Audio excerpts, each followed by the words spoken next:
N'hésitez pas à liker la vidéo si elle vous plaît et si vous êtes nouveau sur la chaîne, n'oubliez pas de vous abonner et d'activer la notification pour ne rater aucune de nos prochaines vidéos.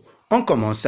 L'année 2020 est décidément une période trouble pour le monde du football. Après les disparitions de Diego Maradona et Pape Bouba Diop, le football français a perdu une de ses plus grandes légendes avec le décès de Gérard Houllier. L'ancien sélectionneur de l'équipe de France est décédé dans la nuit de dimanche à lundi à l'âge de 73 ans. Depuis l'annonce, les hommages et anecdotes ont fusé pour saluer la mémoire de l'ancien entraîneur mythique des Reds de Liverpool. Gervais Martel, ancien président lensois, a livré lundi pour l'équipe du soir des anecdotes à propos du départ de El Hadj Ousseynou Diouf pour Liverpool, alors entraîné par celui qui a été un professeur d'anglais, Gérard Houllier, décédé hier à l'âge de 73 ans. J'ai deux souvenirs sur Liverpool. Quand il part là-bas, il m'appelle et il me dit « J'ai un joueur chez toi qui m'intéresse, c'est Vladimir Smisser. » Et je lui dis « Oui, mais bon, je l'utilise un peu quoi. » Mais il était tellement sympa et convaincant, puis Vladi voulait y aller évidemment.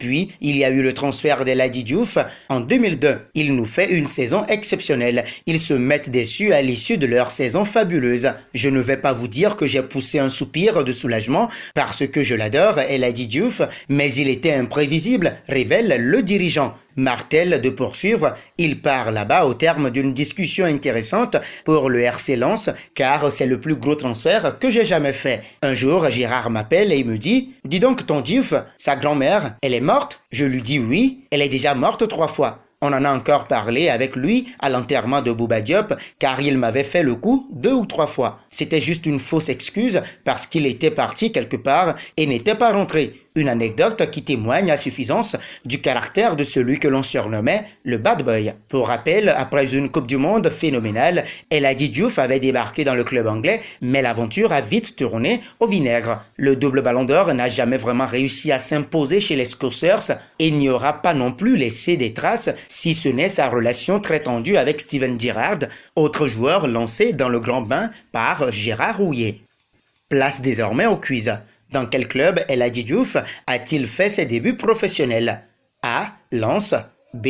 Rennes. C. PSG. D. Sochaux. La réponse exacte sera dévoilée dans l'une de nos prochaines vidéos.